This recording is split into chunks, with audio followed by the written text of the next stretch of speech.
I didn't even notice that though. Ready? All right, ready? We're joined by Jayden Hosch, Carly Cisneros, and Jordan Wilson. Kim, do you want to open us up? Jay, when you were deciding whether you were going to come back and what there was going to be to Arizona, all that kind of thing, what went into your decision? I think just the love I have for the program and culture and the fans we have here, it was hard to let that all go and transition to something else just for a year. So I decided just to stay with what I know, and I'm just excited for the new people that are coming in and new coaching staff. So yeah. And how's your foot? It's good. It's a lot better actually. So I've been taking swings and jumping in practice this past week. It's been good so far, so hopefully keeping that roll up.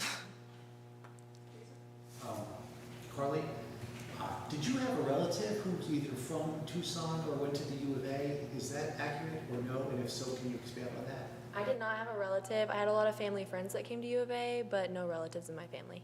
Okay, what made you want to join the University of Arizona? I loved that it was a college community, and I loved the coaching staff here. I wanted to go somewhere where I could make a difference right away and earn a spot on the court, and I thought U of A was a great place to start something. And can you tell the story of how Coach Stubbs and you connected and how it came about that you would join here? Well, my first call with Rita was actually a funny one because I fell out of my chair during our phone call, and she kind of comforted me and sent me a picture of when she also broke a chair. So after that, we kind of built a friendship, and then we continued to talk about like the culture she wants to start at U of A and what her and Rubio can do for me. Why you fell out of a chair? You were flattered or just? I was just mid-conversation, and then it just broke. Yeah, I just fell out of it. Yeah. Yeah. What did you say when that was happening? Are you okay? I said, yeah, I was fine. I just got back up and we continued the conversation like nothing happened. So it was pretty nice. And I know when you were first getting recruited, Dave was still here. Yeah. So how much did Rita getting the job? I mean, we've talked a little bit about this, but how much did Rita getting the job? You know, how important was that to you? It was really important.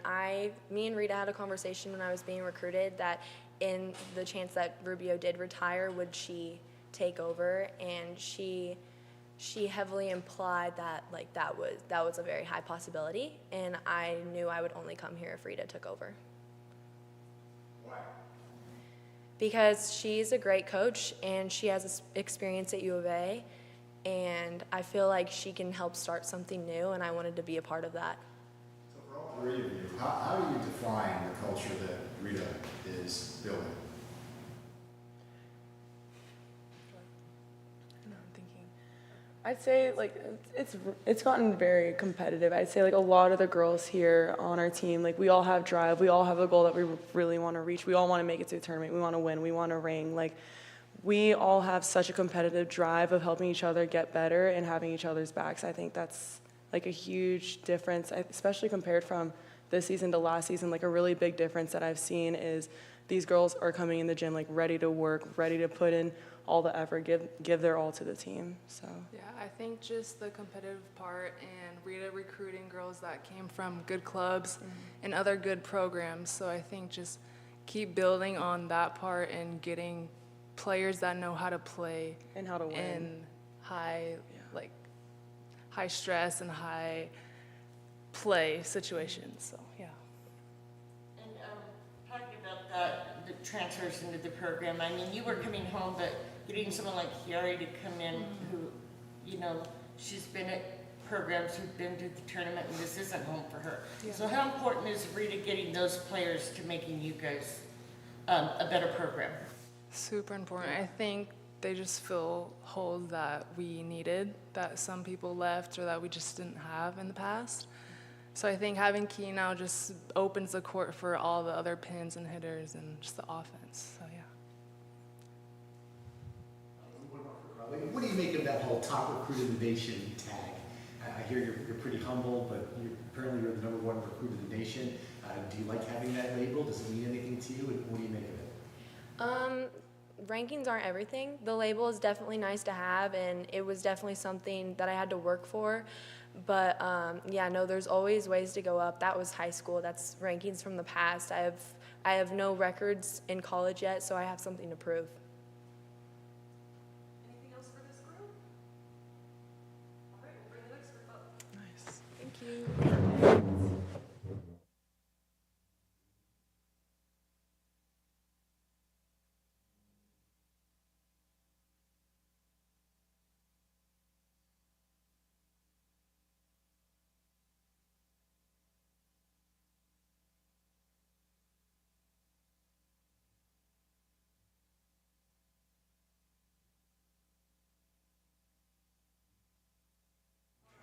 We've got Kiara Brody and Elaine Johnson, both middle blockers. Kim? So AJ, I want to ask you about Kiara, because you guys played together against each other as freshmen, right? Yeah. And she was the guard. What do you like about her game? She has a really fast arm swing, and it's really challenging for me, I think, to have someone like her in the gym and to help me with my blocking and everything. And we're very different players, I would say, so it's nice to see the opposite of me, but it's just really challenging in the gym to have someone who can help me with the things that I struggle with and vice versa. And why you're son at Key? Well, like as you probably know, I've been a couple places and I have one more year, so I wanted to find the perfect fit for my last year, try to get all my goals that I have. And with Rita being head coach this year and last year, it made it more of something like that I wanted to come to with her. I have a good relationship with her. I feel like the best relationship like with the coach so far. I can have like personal conversations and just be comfortable and just like be my full self, which is nice. And the program as a whole, like welcoming, I love the players, I get along with all of them, competitive, like, and we have high potential, so I'm excited. So yeah, that's fine. Is Big 12 volleyball different from Pac-12 volleyball? Either? I would say yes. You said how, or is it? How? I would say that the girls The are. average fan who goes to games and maybe isn't a volleyball expert isn't watching games around the country. Like I haven't. I would say more, personally, I think that the girls are bigger. Like, maybe we would be faster, but they're bigger physically, I guess, taller. But that doesn't mean that it's a different game, but it doesn't mean that it's harder or easier in any way. It doesn't have to be. It shouldn't say how, it should say, is there a difference? Yeah, I'd agree with her. Anything else? Well, I mean, goals. This is the last year for both of you, so what do you want to see happen? I have big goals for this year. For myself, I want to be All-American. I'm going to be All-American. I want us to win Big 12, get a ring. I think it's possible. I agree with that. Ring season, trying to make it to the tournament. Haven't been to tournament since I've been here. This is definitely our year. This is definitely the year I want to make it to the tournament, and I want to make it through the tournament to the end. So. And I mean, last year, what do you see? I know it's early so far, but what do you see different about your team in spring and early in practice from last year? I would say the competitiveness in the gym is insane. Everyone wants to be here. It's working their best every single day, is getting their extra reps in every single day. And you can just see the drive in everyone's eyes, even outside of the gym. And I think the culture is amazing. Everyone's asking everyone on the team questions on how they can be better, and everyone wants to help that person be better. It's not, no one's selfish on the team. Everyone wants everyone to be their best. Yeah, I wasn't here, but I can see like from the get-go, first day, everybody's like on one. We're all competitive, going for each other's necks. We want it for each other, so like we're gonna be a great team because we all want the best for ourselves. So. And what do you bring from those previous programs that you think can help here? Okay, so Rita like pokes at me because I think honestly this was the best of me coming here rather than freshman year. I come with experience, I come with confidence. I know the game a lot better. I'm a lot more calmer. I just I have more of a feel for the game. Still the love that I had for the game when I first began, but just more passion. I have a clear vision of the game, and just the experience and the confidence is a great add-on. Anything else? All right, we'll bring Coach Rita Stubbs up.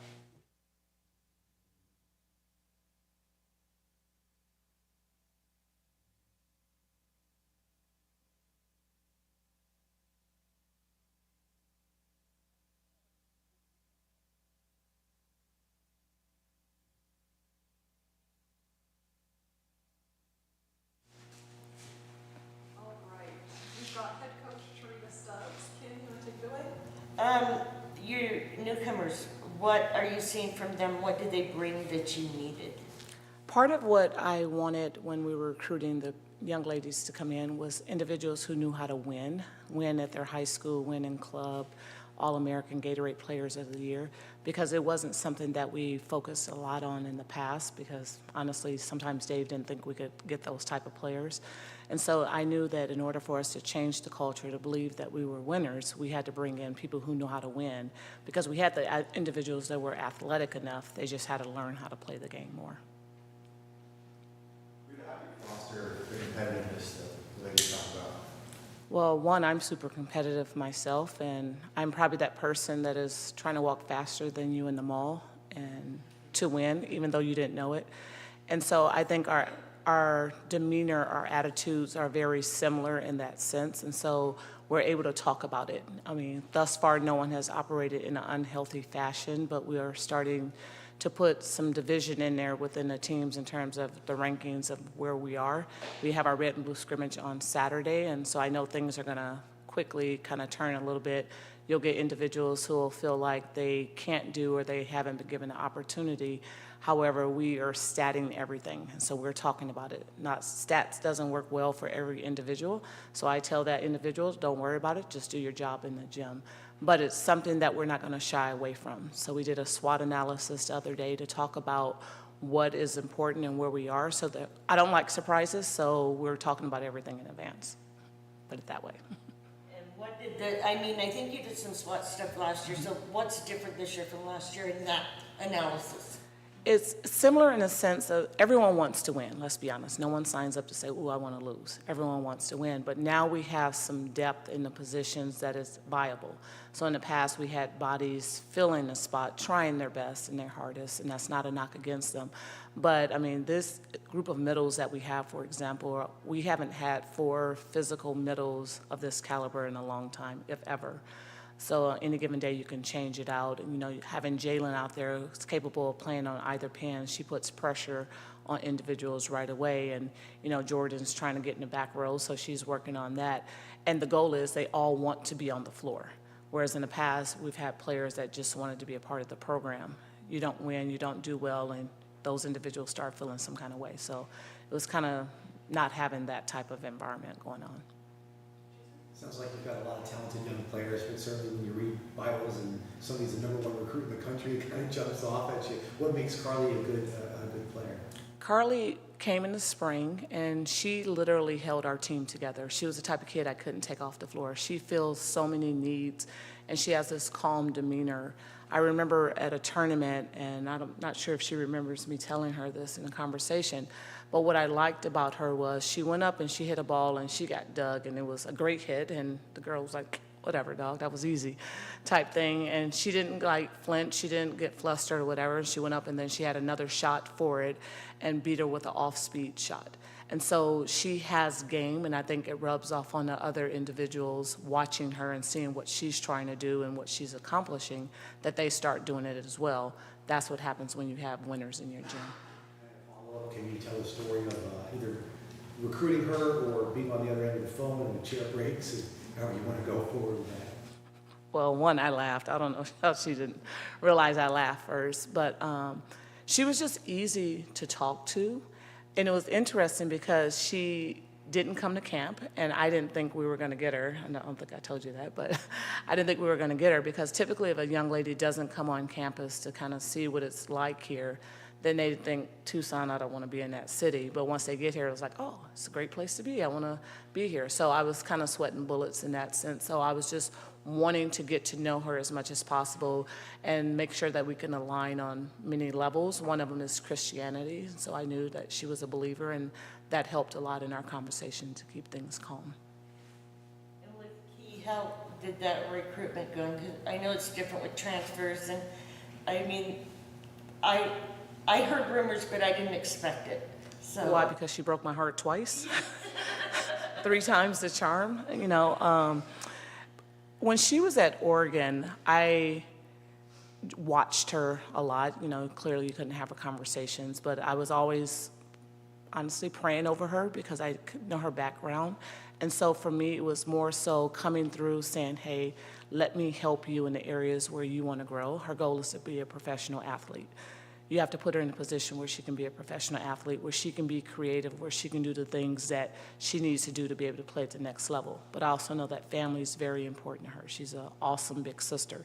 So coming in with some young women underneath her, she gets to flourish in that area as well. You just have to get to know her. She's not easy to talk to, but easy for me because we've had the years of experience. But I can tell you she's not the type of person that's just going to put her heart on the line. And so you have to meet her where she is, and I think she appreciates that. So Rita, as competitive as you are, what was last season like for you? I almost said something. It was hard. Part of it was because there was a moment in there where I got really selfish, and because every other new coach in the conference and across the nation was getting their first wins, and I kept going, well, when I'm going to get my win, when I'm going to get mine.